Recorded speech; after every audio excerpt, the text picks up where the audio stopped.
Have you ever been with somebody who really listens to you? What does that feel like when somebody gives you their undivided, compassionate, and validating attention? In today's episode of the Psychedelic Therapy Frontiers podcast, we're exploring the concept of deep listening. We discuss the difference between deep listening and simply hearing, improving relationships by listening well, the specific skill set required for deep listening, how to listen to people you don't agree with, how to listen to yourself, and much, much more. For those of you who are new to the show, welcome. Psychedelic Therapy Frontiers is brought to you by Numinus and is hosted by me, Dr. Steve Thayer, and my co-host, Dr. Reid Robison. A few announcements for you before we get into today's episode. If you are looking for professional training pursuant to becoming a psychedelic-assisted practitioner, please check out the courses we offer here at Numinus. Click on the link in the show notes or go directly to numinus.com/training, and you can use the code PTF10 for 10% off selected trainings. If you've listened to the show for a while, you've likely heard Reid and I talk about the psychedelic clinical trial work that Numinus does. If you or someone you know might be interested in being a participant in a psychedelic clinical trial, you can click on the link in the show notes or go directly to numinus.com/research, and there you can learn more about the trials we're currently running. If you'd like to support our show, you can do so by leaving us a rating or review in places like Apple Podcasts and Spotify. If you're watching on YouTube, please like the video, subscribe to the channel, maybe leave us a comment, and share the episode with somebody you think might enjoy it. And now I bring you today's episode on deep listening. So, Reid, I think there are few things more exquisite in this life than having somebody really listen to me. Like somebody who really is paying attention. And I think that's a fairly universal opinion that when we are in relationship, no matter the kind of relationship, that we can usually tell when somebody's listening or if they're not listening, and it really matters to us. I wonder why you think being listened to feels so good. Why is it so important to us? I was going to ask you that, Steve. Okay. I beat you to it. It does feel good, though. Mm-hmm. And I do count it in our core needs of of feeling seen, understood, held, celebrated, those kinds of things, among others like safety and why does it feel good? It's probably related to that, it being a core need and our literal physical and emotional safety and protection that comes from being held in a good way at a vulnerable time in your life, like when you're a baby. Yeah, I think I answer it in a very similar way. I think if nothing else, it's a portal to those other needs you're talking about. Like when somebody is listening to us, to use your words, like seen and held, and it's a lot easier to feel safe in a relationship when, even if somebody's not agreeing with you, and we'll get into this later, but when you can tell they're actually paying attention. Because, when I'm doing that, I'm communicating a lot of things, but one of them is, I really want to understand you. And the opposite, the contrast is really, really striking. And I was trying to think of a different word, but when you really want to be understood and you're talking to somebody and you can tell they're just waiting for your lips to stop moving so that they can say the thing that they want to say, or they're on their phone, or they're not looking at you, or it's just, it feels really crappy. It feels like you're being ignored or rejected. Yeah. And you have some of the like 4 horsemen of the apocalypse, according to John Gottman, like marriage and family therapy guru extraordinaire, that's touching on too, like stonewalling, or you think about in couples work, this comes as a frequent concern, right? As the communication struggles that many couples have. Most are going to, every couple has to figure this out. Yeah. And we all start at a different place naturally on our listening skills, right? But that is where people tend to get really hung up in the heated debates in relationship is not having those listening skills, jumping in to defend, to fix, to disagree without first really hearing, and like you said, showing you care. It's like a palpable currency of love, if you will, is listening. Yeah. It's a way to communicate love. I was trying to think of a term to distinguish regular old hearing between that and the kind of listening we're talking about. And, the term deep listening came to mind. It's not one that I coined. If you Google there's even like deep listening institutes and things like that. There's even a car dealership that uses it in Utah as their primary campaign. And it's really obnoxious. Yeah, you know the one. Yeah, I definitely They have ears all over their billboards. We hear you. Do you though? But yeah, like deep listening, what sets it apart? So listening, certainly you're taking in auditory data into your ears and you're processing it. We can hear a lot of things, but when we say deep listening, we're talking about something that involves more than just hearing the words that are spoken, right? Sometimes it's paying attention to the nonverbals. It's being considerate and thoughtful of the story behind the words that are being shared, about the intent of the share. What is this person actually after?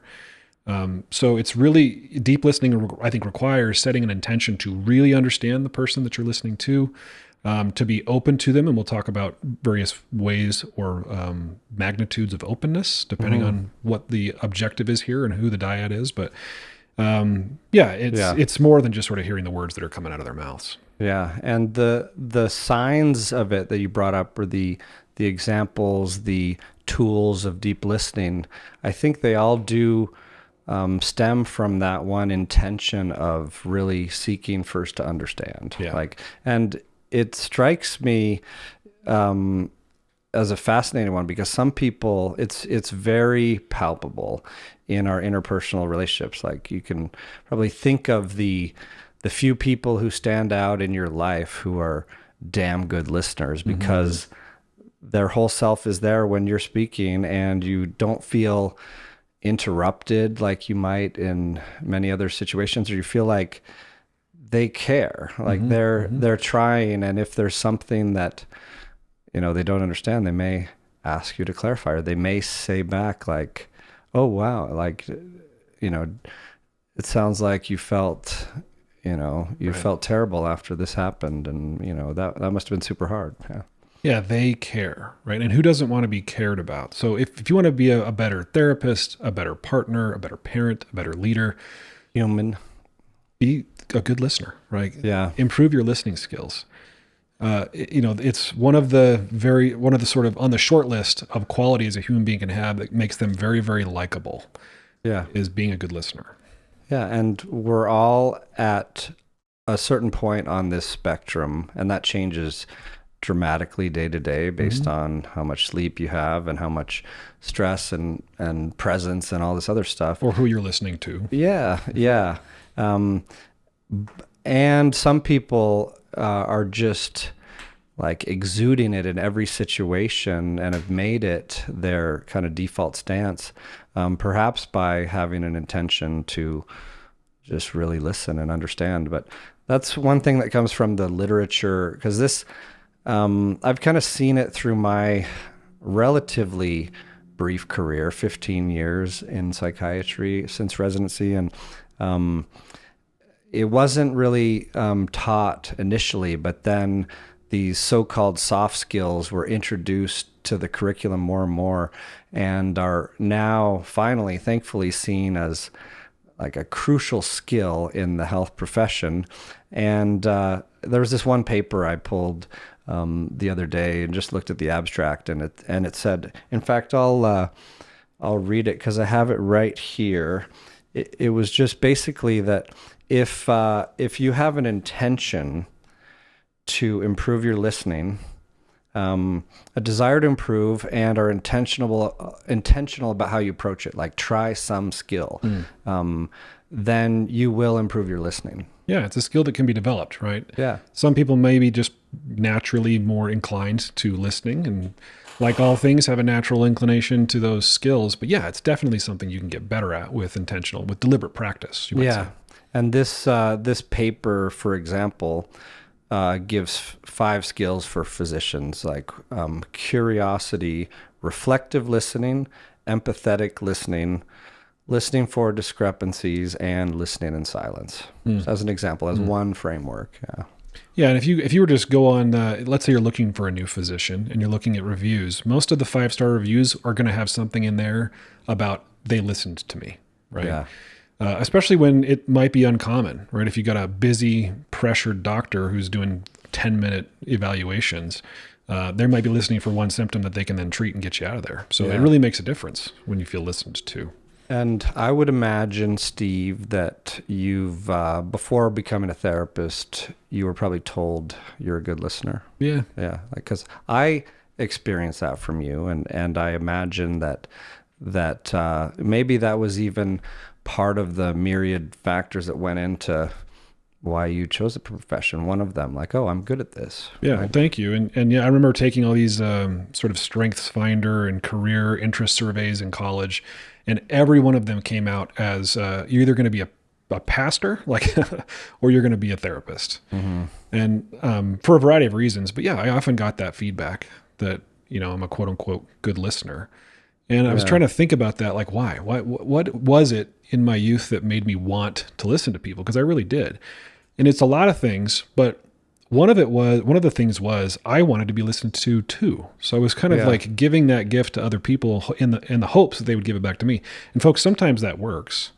And then you can imagine scenarios where it's there's some shadow parts in there that you might need to address. But listening to others does help others listen. Yeah, like especially in the here and now, and over time, it just makes sense, and not always. The other thing worth acknowledging, we talked about interrupting briefly, and of course there's time and place for that. And we have to do a little of that in our work too, to make the world go round, like stick to the therapeutic hour when it needs to be, for example. But and I lost my train of thought. What was I even talking about? Well, see, maybe you were listening. If I could interrupt you. Yeah.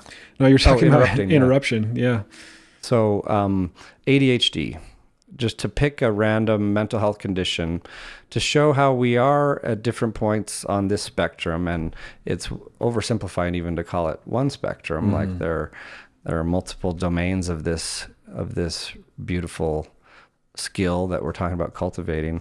And but no matter where you are on it, and even if you have all this energy and are really talkative and outgoing and love to have back and forth conversations, like all of that can be managed with this intention of listening, seeking to understand, making sure you understand, and in a caring way. Yeah. I agree. I've even seen folks who dispositionally have a hard time being in silence. Their mind moves really fast and they want to move on to the next topic. It's not because they don't care about this person or they don't want to listen to that person. Yeah. They are made aware of this tendency, and then through deliberate practice of these listening skills, there's still some version of themselves. Like they might still talk over somebody a little bit or interrupt, but if they're practicing the listening skills, they'll do a reflection every once in a while. They'll do a restatement every once in a while. They'll try to maintain eye contact. And the feeling on the other end of that can still be, hey, they're really listening to me. Mm-hmm. Yeah. And listening to someone doesn't mean you're agreeing with what they're saying or endorsing it. This is important. Yeah. That's where people tend to struggle. One problem is we have this television, like we like to watch things like Law and Order, Judge Judy, Suits, things like that on television. And of course there are different kinds of heated communication, debate club, whatever. But those have a very different intention. Like they're not an example of like trying to cultivate interpersonal relationships for safety and thriving and joy in the world. They're like listening to try and tear someone apart, win your case, et cetera, et cetera. Right. And so we do have to throw all that aside.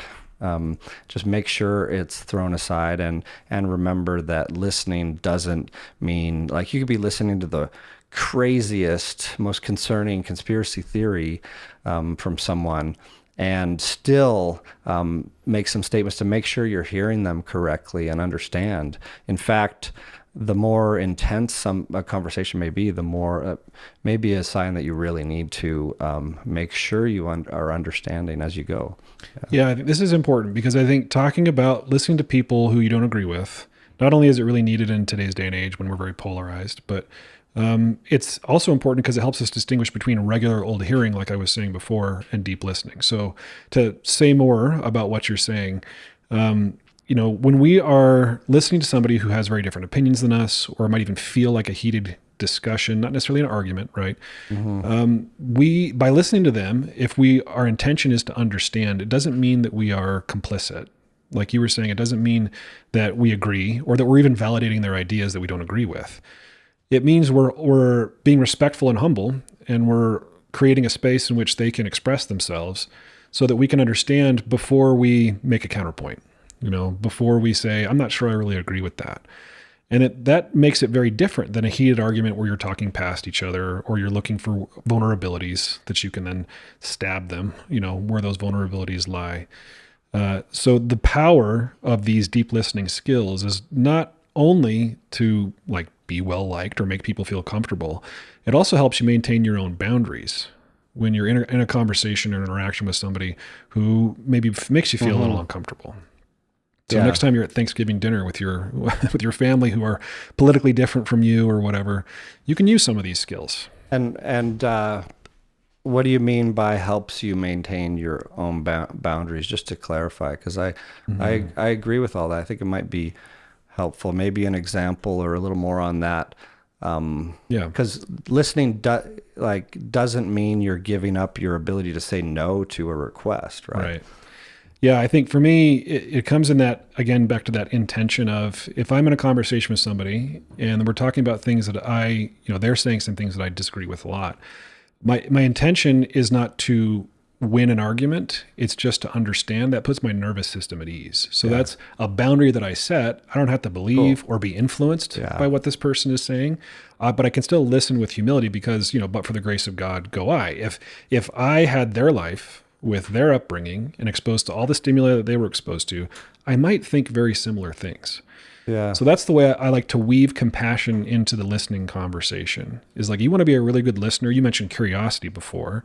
Empathy, for sure, try to look at the world through their eyes, but also compassion, meaning I don't have to feel what they're feeling. I can feel toward them, and that can help open up my heart a little bit with some boundaries so that I can listen really, really closely so that they can feel listened to, and then I can then express how I feel with more confidence. Yeah, I love that. And thank you for clarifying. It's a funny example in the here and now of when you mentioned the word boundary. My mind, because our mind's always going, right? And there's a risk of following it and losing your listening. And hence, another reason for doing that reflective listening is making sure you understand, making sure they know you're listening and trying to understand. And also, because it is easy, we don't catch nearly as much as we think as far as understanding goes. And like you said, boundary, I thought... you might be talking about our boundaries around someone asking us to do something where we know we shouldn't do, and we're just listening to that. But yeah, and those other kind of boundaries. But I love that internal boundary you're talking about of giving up the anxiety about the topic and just trying to be there. And that we can come back to as our presence. This non-judgmental, compassionate, empathetic, abiding presence that just listens, and then you can speak your truth. Right. Well, and you asking me a clarifying question is an example of a deep listening skill too, right? Yeah. I'm not sure I got that quite right, so I'm going to ask a question. You can achieve a similar thing by we've called it reflective or reflective listening or reflections, which is basically restating what the person is saying in your own words. And that gives them an opportunity to clarify as well. Yeah. Yeah. Earlier today, I was sitting down with a client and they were talking about their past medication trials for depression. And, they talked about one medicine saying how I don't think I gave it a good chance. And what does that mean? Or I don't think it worked. Maybe I didn't give it a good chance. I'm going to want them to, finish sharing what they're sharing, and I'll want to know a little more about that. What does that mean? And does it mean side effects? Does it mean you took it for 2 days? Does it mean something else. Yeah. It's a great example of curiosity. It's also a great example of not necessarily taking things at face value. If you want to demonstrate curiosity or really understand somebody, let's, maybe to even take it out of the therapist context into the relational context. If my wife says, I'm really tired right now, that could be for a lot of different reasons. And depending on what she needs by that statement, it might just mean, oh, I'm so sorry, or can I help? Is there something that she's requesting that I do because she's tired, or does she just want to share that information? Yeah. There's this hilarious video on YouTube. You can Google it, called It's Not About the Nail. Yeah. And a lot of people have seen it, but it's this sort of, this sketch with this couple. He walks in, this woman has this huge, roofing nail in her forehead. And she starts talking about how she's having these weird headaches and her sweaters are getting snagged when she puts them on. And he's like, you do know you have a nail? And she's screaming, it's not about the nail. We could just pull that nail out. Stop talking about the nail. It's kind of a hilarious depiction of an interaction or, a dynamic that's common with a lot of couples, but it's also an example of deep listening being about what is needed by the share.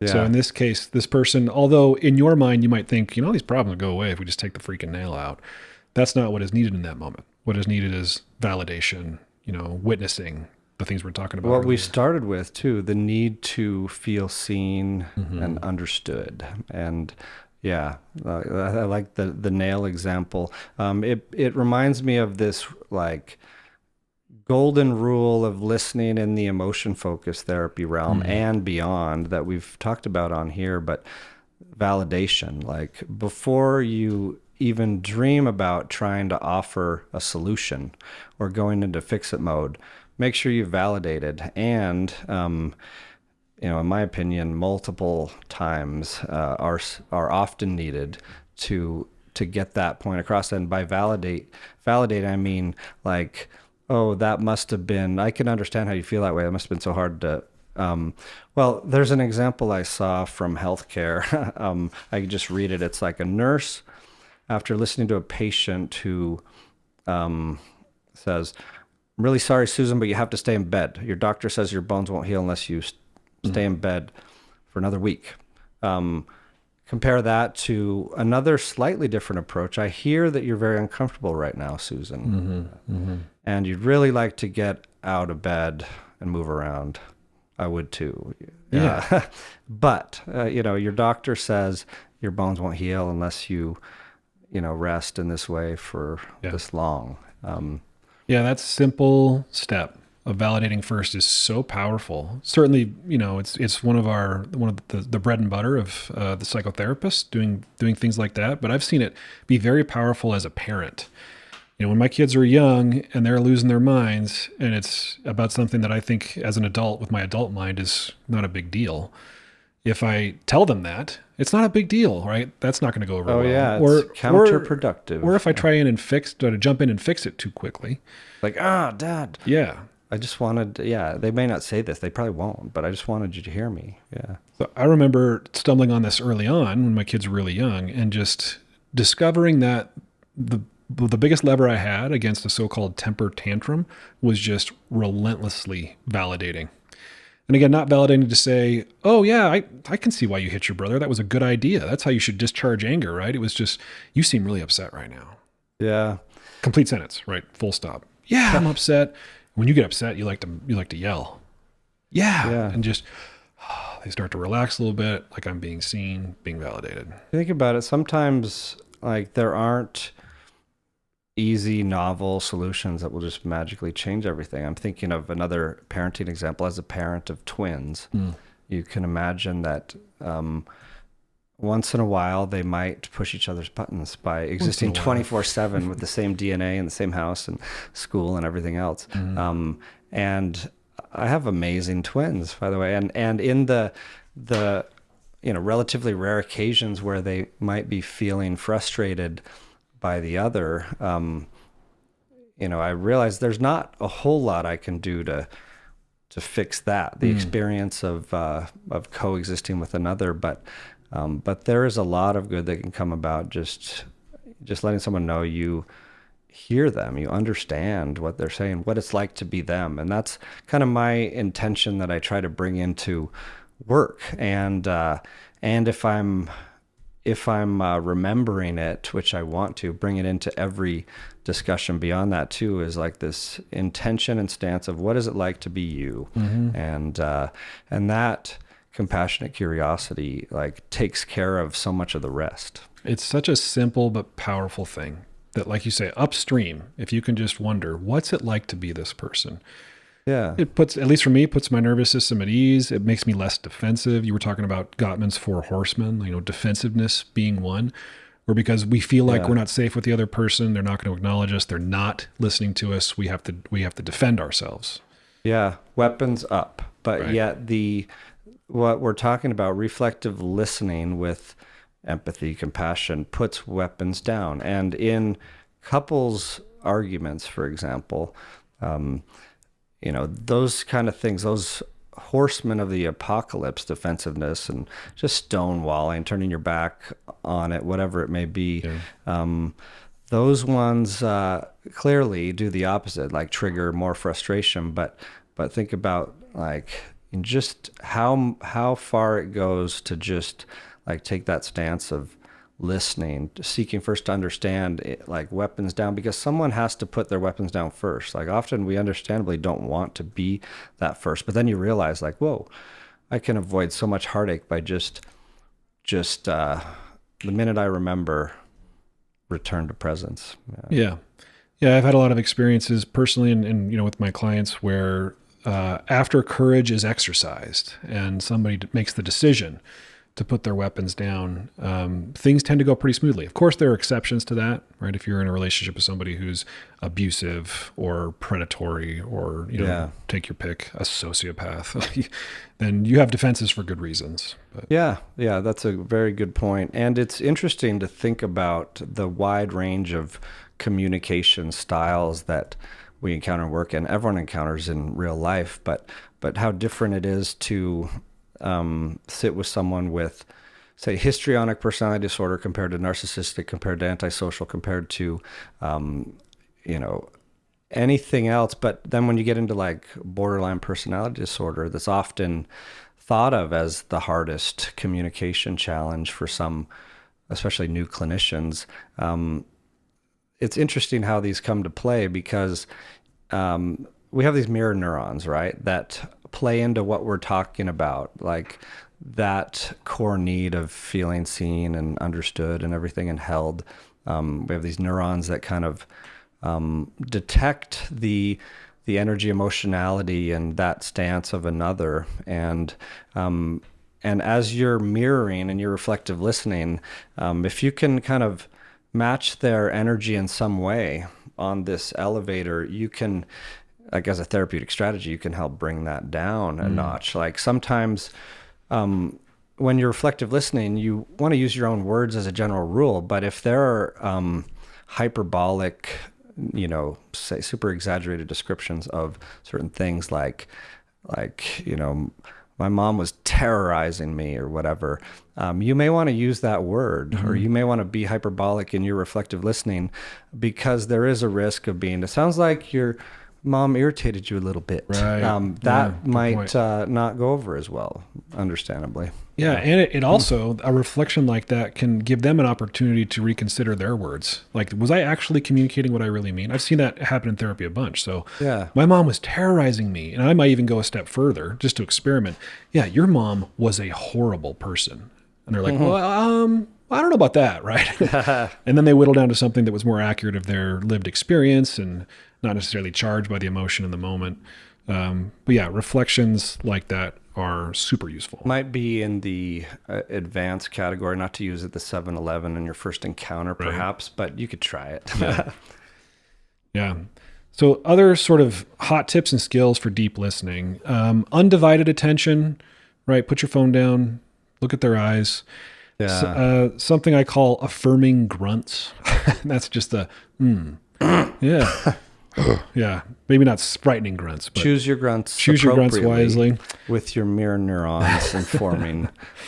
But other indications that you're paying attention, right? Nodding your Yeah. head. It's Yeah. beyond eye contact. Think of your body and openness versus closed off in your stance, for example, or leaning in Right. or away, and looking away all the time, or ready to run or not.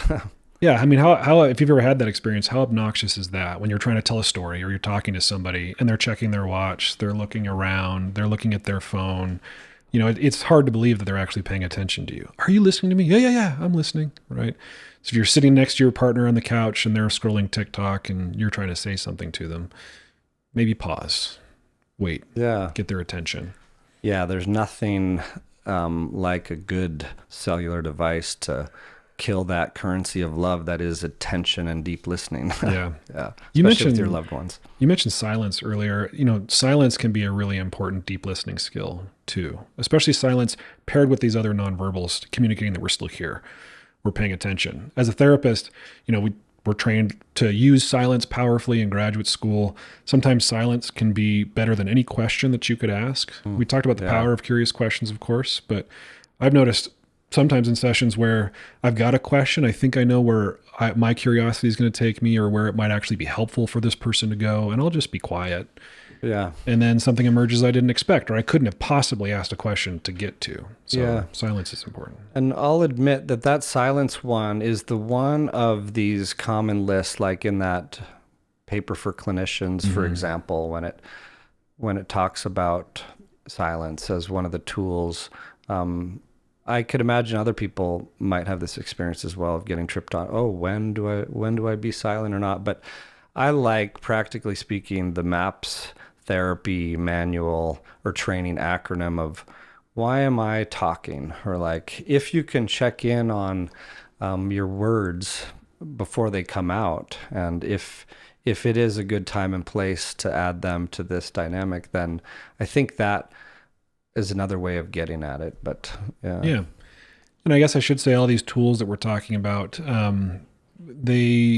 sometimes it doesn't go well, right? Sometimes we pick the wrong tool. I remember using silence one time in a session, and after a few moments of silence, my client was upset. They just shared something with me that they wanted a reaction, and my reaction was silence.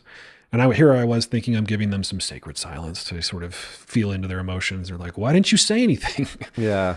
So yeah, they're not all perfect and not all appropriate for each moment of listening. And contrary to what you might assume, dear listeners, is even though we say triggers are friends to follow, doesn't mean we're going out trying to trigger people in every possible way in all Right. the interactions, right? I mean, yeah, that one's a funny one, but they do, yeah, the triggers do clearly show us the work, and Yeah. they're buttons that are going to get pushed. Sometimes just by time, space, aka silence, like sitting with something, there's a very good chance something will emerge. I think another good listening skill, in our efforts to be empathic, sometimes we'll say things like, "I know exactly how you feel." And then maybe we'll launch into, "Oh, I remember when that happened to me too." And then all of a sudden we're drawing the attention to us, maybe not deliberately. Maybe we're just trying to connect, and that's the way we know how to connect. But I would recommend avoiding doing that if the objective is to cultivate understanding, communicate that you're really listening and paying attention. And if you're going to validate, restating is a great way to validate, like we said. Yeah. But instead, just speak to the emotion. That must have been really hard for you. Yeah. I can only imagine what that was like. Or just a word like "damn." Yeah, especially their feelings, like, is something to make sure you're Bet that made you really angry. clarifying. And so just to clarify what you said is well, I forgot what I was going to say. My brain is interesting today. Well, you made a noise after I said, "I know exactly how you feel." Okay, that's it. Yeah. Hey, you have the ability to bring me back from these mind wanderings. I am listening. Yeah. So thank you for that.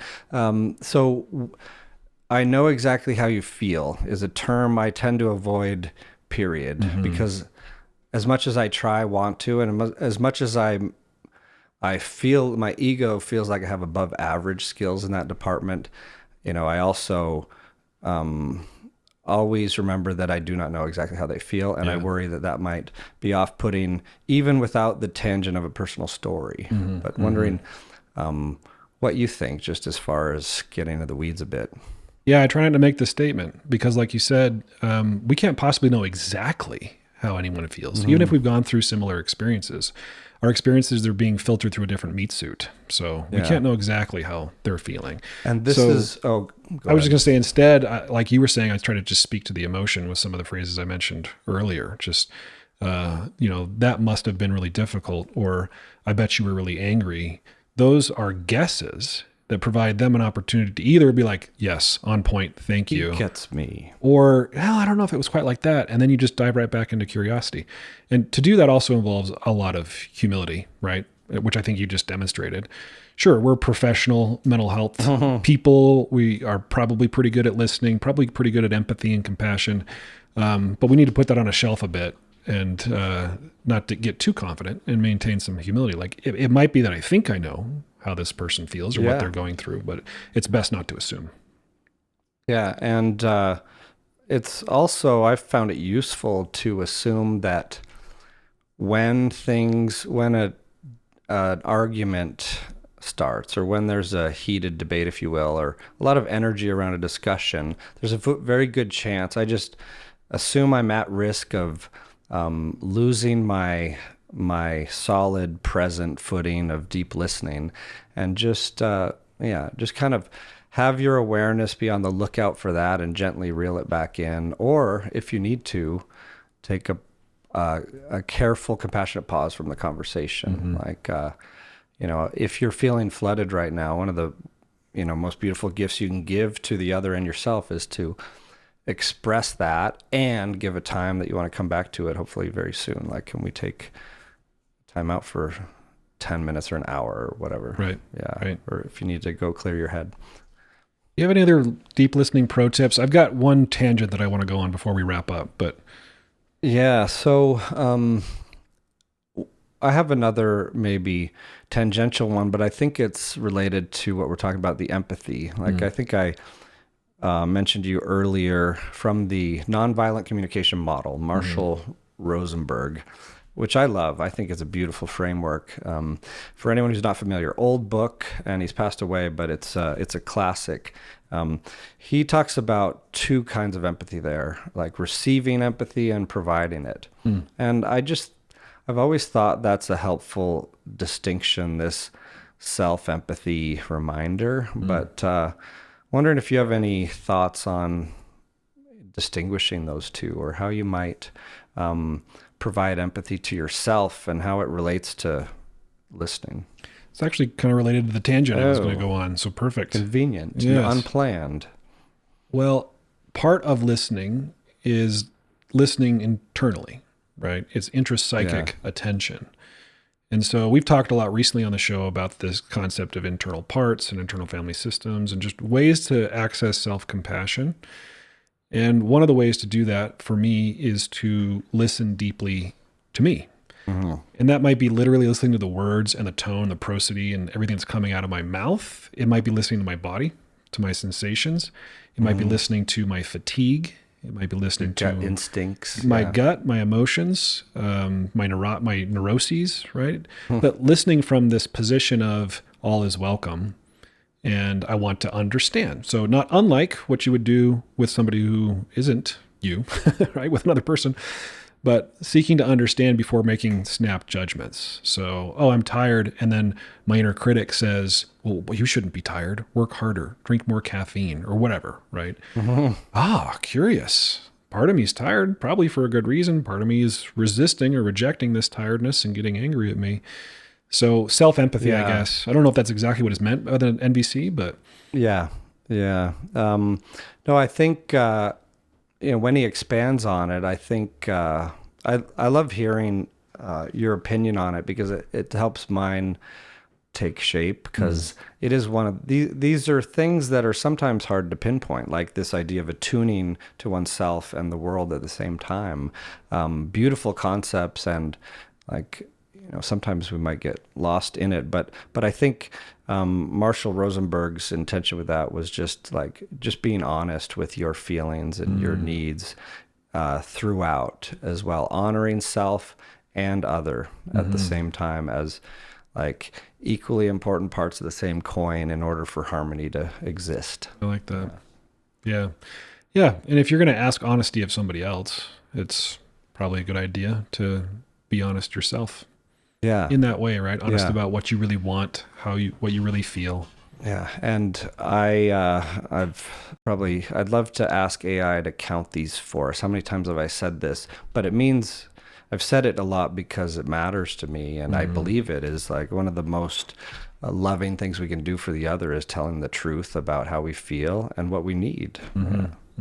It's, you can view it as a gift, just like in Nonviolent Communication, Marshall Rosenberg talks about asking others for help as a gift, like concretely, like asking the neighbor for an egg. You think you're putting them out. They're like, oh, yay, I got to say hi to my neighbor and do a good deed. That felt good. And the chickens are spitting them out too much. They're going to go to waste. I felt terrible about it anyway. Yeah, I have a friend who tried an experiment for a month or two where he was just going to be 100%, in his words, unapologetically honest. And certainly there are ways to package honesty that might be the Invention of Lying movie. Yeah, exactly. And so it would be like, hey, could you come help us move? We just moved in. And, a previous version of him would, even if he didn't want to go, would go. And, we could have a long conversation about that and why it might be a good idea to go or not. But in this experiment, he didn't want to go. So he said no. And that was his complete sentence. Like, oh, are you sure? Are you busy? No, I just don't want to. And he said that, it actually was pretty polarizing, right? Yeah. The people in his life, again, to use his words, that could handle that stuck around. And he ended up having deeper connections and this reciprocal honesty with these people. Yeah. And the people in his life that didn't stick around. Now, I'm not necessarily recommending this, but just interesting, just to kind of build off the honesty conversation. You don't recommend we do atomic truth bombs immediately following this episode. Sometimes they're needed. I think sometimes they're needed. But.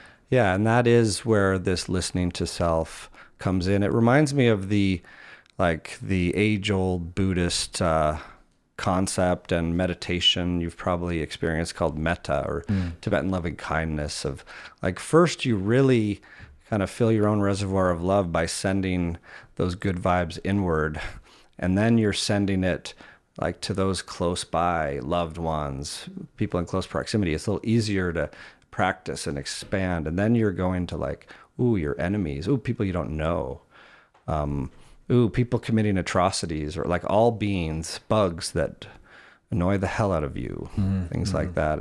And I think it's the same, I think, applies to our deep listening practice. Yeah. Again, it is a practice, something we can get better at. Folks, go out there, give somebody the delightful gift of your undivided attention.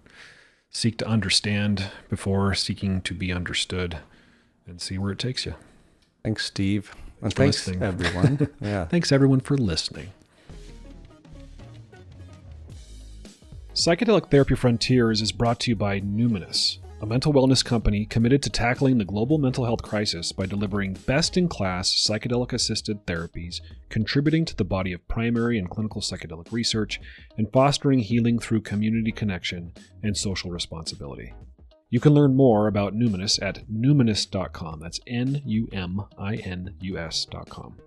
If you enjoyed the show today and you want to support us, here's how you do it.